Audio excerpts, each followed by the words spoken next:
One more on Iraq.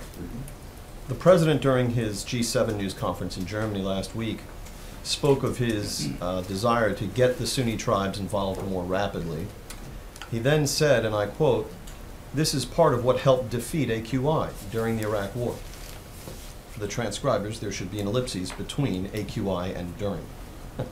But in any case, I was struck by hearing the president refer to the defeat of AQI, because that suggests to me that he is quite aware that AQI, as a precursor of ISIL, was defeated, and therefore that the rise of ISIS is something that's entirely on his watch and something for which he should accept responsibility. The reason that that's not the way that we see this, James, is that there is no doubt that there are a couple of important facts here. The first is that AQI didn't exist until the United States had invaded Iraq in the first place, under the leadership of the previous administration. What's also true is that out of the remnants of the defeated AQI sprang ISIL.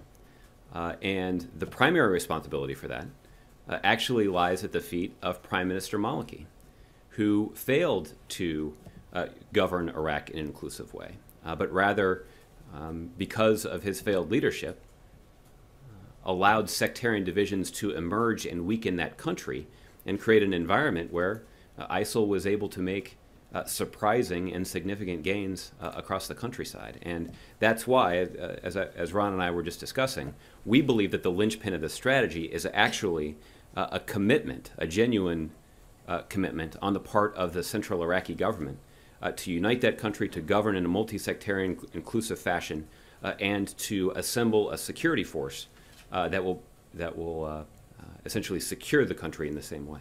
So as the group that the president disparaged as a junior varsity team rose up from a defeated AQI and gathered enough strength to be able to take over huge swaths of territory in Syria and Iraq, this was chiefly the fault of al-Maliki, and Barack Obama bears no responsibility whatsoever.